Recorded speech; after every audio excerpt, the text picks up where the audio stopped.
अब यहां पर क्या मिलेगा, एविडेंस फॉर पीई, यानी एविडेंस फॉर प्रोसिक्यूशन। दिल्ली वगैरह में अगर आप जाएंगे प्रैक्टिस करेंगे तो वहां पर इसको शॉर्ट में कहते हैं पीई। पी का मतलब होता है प्रोसिक्यूशन एविडेंस। तो प्रोसिक्यूशन को एविडेंस लाने का मौका देना, एकदम रट जाइए अभी से, दिमाग में घोट के पी जाइए।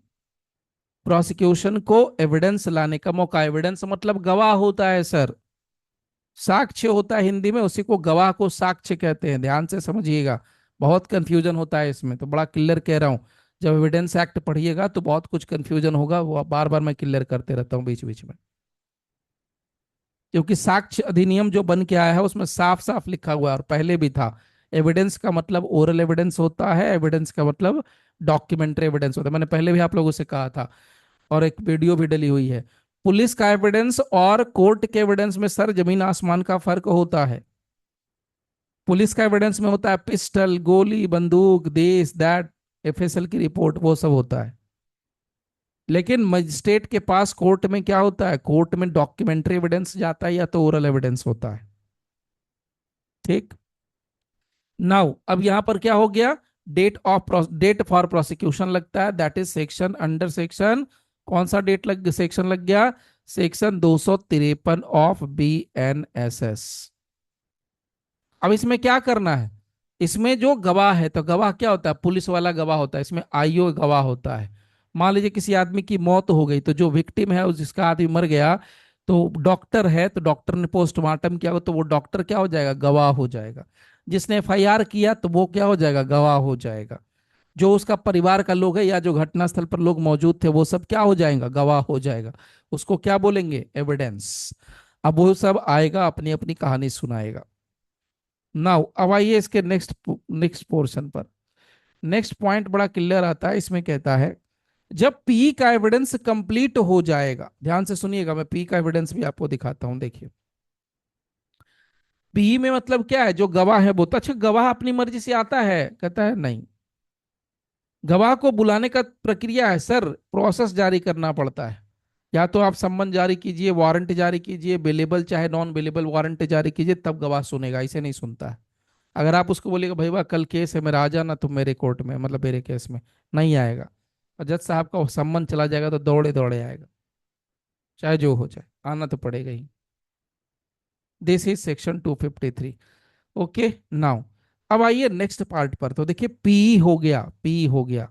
तो पी में देखिए यहां पर आता है, उसके बाद एविडेंस फॉर प्रोसिक्यूशन, देखिए यहां पर डेट लिखा हुआ है, ध्यान से समझिएगा। 253 में डेट दिया हुआ, डेट फॉर प्रोसिक्यूशन एविडेंस, मतलब यहां पर एविडेंस फॉर प्रोसिक्यूशन में डेट रहेगी कि भैया अगली सो एंड सो तारीख को तुम अपने सारे गवाहों को लेके आओ और अपनी अपनी कहानी बताओ। तो यहां से हमने डेट लगा दी, और डेट लगाने के बाद क्या लगा देंगे हम लोग, एविडेंस फॉर प्रोसिक्यूशन। तो यहां पर वही चीज इसी में लिख के, इसी में अगर लिख दें तो evidence for prosecution, this is under section 254। इसी में आपको शेयर कर देते हैं, ज्यादा लंबा नहीं करेंगे। इसी में हो गया, कहाँ गया, evidence for prosecution under section 254, 254 BNSS, ये यहां पर हो गया, सीधा सा फंडा है। क्लियर। नाउ अब यहां देखिए क्या लिखा है। अब यहां पर एविडेंस फॉर प्रोसिक्यूशन में कहते हैं कि जो डेट फिक्स किया जाएगा उस तारीख को जज shall proceed to take all such evidence as may be produced in support of the prosecution. जज साहब को वो सारे गवाहों की बातें सुननी पड़ेंगी जो उनके सामने कोर्ट में लाया जाएगा। सीधी सी बात। अब यहां पर देखिए एक बात इन्होंने नया कानून बता दिया, provided the evidence of a witness under the sub section में बी, देखिए मे बी लिखा हुआ है। मे बी लिखने का मतलब समझ रहे हैं, जज साहब की मर्जी चलेगी, भैया वीडियो रिकॉर्डिंग होगा कि नहीं होगा। जज साहब ने बोला चलो होगा तो ठीक है, नहीं होगा तो नहीं होगा। लेकिन आगे फिर सुनिए, the deposition of evidence of any public servant may be taken through audio और वीडियो इलेक्ट्रॉनिक मीन्स। किसी सरकारी आदमी का, पब्लिक सर्वेंट का अगर आपको गवाही लेनी है तो वो लिया जा सकता है ऑडियो वीडियो इलेक्ट्रॉनिक मीन्स के जरिए। अगेन दूसरी बात क्या बता दूं, सबसेक्शन 2 में लिखा है, यानी मर्जी चलेगी जज साहब की, अगेन भाई उसको बुलाना है तो फिजिकली या उसको इलेक्ट्रॉनिक मीडियम के थ्रू करा लेना है। तीसरी और आखिरी बात जो सब सेक्शन 3 में कही गई है, सुनिए। द जज, एकदम साफ साफ लिख दिया, द जज में इन हिज डिस्क्रेशन, डिस्क्रेशन मतलब अपने विवेक के अनुसार, विवेकाधीन, permit the cross examination of any witness, public, permit the cross examination of any witness, क्या कह रहे हैं, परमिट द क्रॉस एग्जामिनेशन, मतलब जज साहब को अगर लगता है तो वो परमिशन ग्रांट कर देंगे विटनेस का क्रॉस एग्जामिनेशन करने के लिए, to be deferred until any other witness और विटनेसेज हैव बीन एग्जामिन्ड, या रिकॉल भी कर सकते हैं किसी गवाह को दोबारा से फर्दर क्रॉस एग्जामिनेशन करने के लिए। सो यहां पर और उसमें क्या फर्क है 253 254 में, कुछ नहीं। 253 में कहता है डेट लगा देंगे और 254 में कहता है गवाहों को सुन लेंगे, बस इतनी सी बात कही है। पब्लिक सर्वेंट है तो ऑडियो वीडियो माध्यम से सुन सकते हैं, सकते हैं, सुनेंगे नहीं। किसी गवाह को हम क्या करेंगे, उसका ऑडियो वीडियो इलेक्ट्रॉनिक मीन्स में उसका बयान दर्ज कर सकते हैं, करेंगे नहीं। बार बार कह रहा हूं, कर सकते हैं, कर सकते हैं, कर सकते हैं, कोई कंपल्सन नहीं है सरकार, सामने देख लीजिए। चलिए अब यहां से आगे बढ़ते हैं। अब पी का काम कंप्लीट हो गया।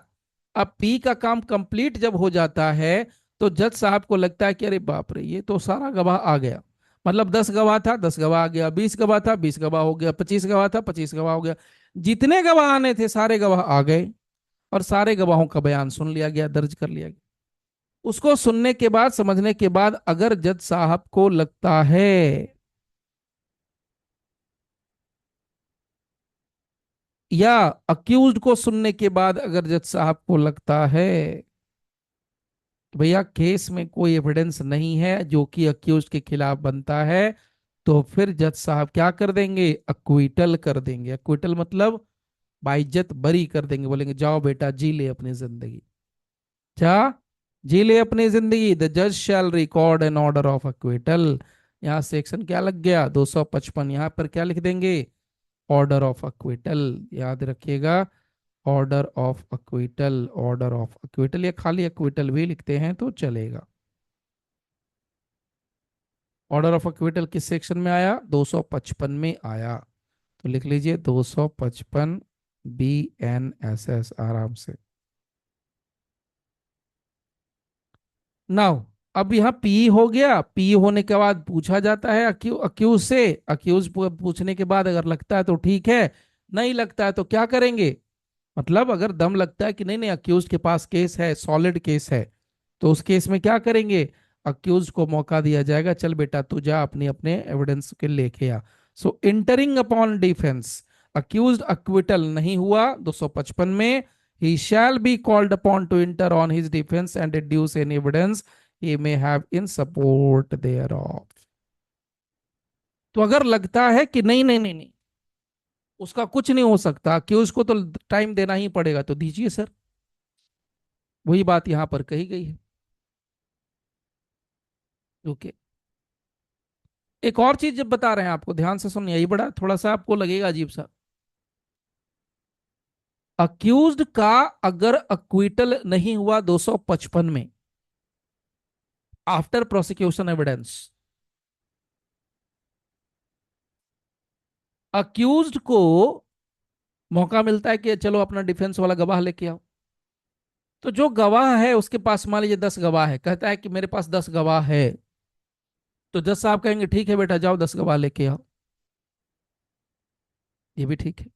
लेकिन अगर जज साहब को लगता है कि अक्यूज के पास जो गवाह है वो सच में वास्तव में गवाह नहीं है, या वो गवाह फर्जी है, या किसी रीजन से लगता है कि जानबूझ के ये डिले का टेक्निक अपना रहा है, जानबूझ के केस को लिंगल कर रहा है, लंबा कर रहा है, लेंदी कर रहा है, ये डिले करना चाहता है, तो वहां पर जज साहब मना कर सकते हैं, बोलेंगे ना, हमको तुम्हारा गवाह सुनने का जरूरत नहीं है, I am not interested to listen your so called defence. जब आपको लगेगा सर ये तो फिर नेचुरल जस्टिस के अगेंस्ट है, हाँ थोड़ा तो लगता है, लेकिन मैं नहीं कह रहा हूं, ये सामने लिखा है सर, क्या लिखा है, for reasons to be recorded that such application should be refuse किया जाना चाहिए on the ground that it is made for the purpose of vexation और डिले और defeating the ends of justice. तो एप्लीकेशन को अगर मजिस्ट्रेट साहब, sorry जज साहब को लगता है कि अगर उसको रिफ्यूज किया जाना चाहिए for the purpose of vexation और डिले, डिले करना चाह रहा है सो कॉल्ड हमारा अक्यूज, तो आप वहां पर उसको रिजेक्ट कर सकते हैं। तो यहां पर क्या लिख देंगे, defence of accused, point number 9 हो गया, defence of accused, defence of accused.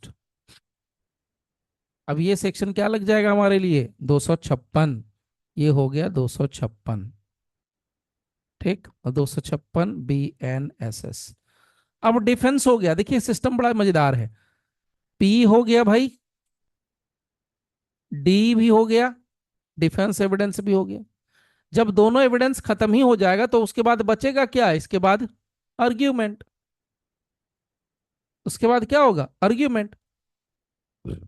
अब आर्ग्यूमेंट होगा, उस आर्ग्यूमेंट में देखा जाएगा क्या होता है। देखिए यहां भी लिखा है आर्ग्यूमेंट्स, सेक्शन लग गया 257, लिख दीजिए यहां पर section 257, 257 BNSS, this is the part. Okay, now सी,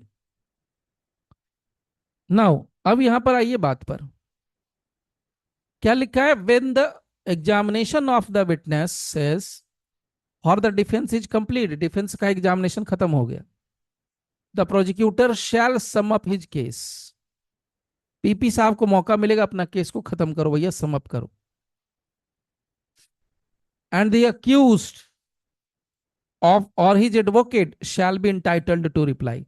अब यहां पर क्या होगा सोच के देखिए, प्रोसिक्यूशन चिल्ला चिल्ला कहेगा, जनाब यही है वो दरिंदा मासूम सा दिखने वाला चेहरे वाला दरिंदा जिसने अपराध किया है मर्डर। अच्छा वो आप लोगों ने मूवी देखी वो 375, जिसने अपराध किया है मर्डर, अच्छा वो आप लोगों ने मूवी देखी वो 375, बहुत बढ़िया मूवी देखे। उसमें जो ओपनिंग स्टेटमेंट है जो सो कॉल्ड फीमेल एडवोकेट देती है पब्लिक प्रोसिक्यूटर, कितना सारा डेटा वेटा निकालती है, सारा का सारा डेटा निकाल के देती है, और अक्षय खन्ना साहब सब डेटा को उड़ा देते हैं हवा में। ये फर्क होता है, पीपी साहब को है कि सैलरी सैलरी मिलेगी तो ज्यादा दिमाग नहीं लगा रहे हैं, डिफेंस वाला ज्यादा दिमाग लगाते हैं, चलो फीस मिलेगा, तो सैलरी और fees is something different. Now see coming to the next point, अब पी हो गया सर, डी भी हो गया, खत्म हो गया, आर्ग्यूमेंट की कहानी खत्म हो गई। अब आर्ग्यूमेंट जब खत्म हो जाएगा, अब आर्ग्यूमेंट में एक सवाल पूछते हैं, सर आर्ग्यूमेंट में पहले कौन बहस करेगा, अरे सर पीपी ही करेगा सर, उसके बाद डिफेंस का वकील साहब करेंगे, बात खत्म हो गई। अब दोनों का जब हो गया आर्ग्यूमेंट खत्म, तो उसके बाद जज साहब कहेंगे भैया तमाम गवाहों और सबूतों और बयानों के आधार पर यह अदालत इस नतीजे पर पहुंचती है कि मुजरिम ने सो एंड सो किया है या नहीं किया है, this is judgement of acquittal और कन्विक्शन।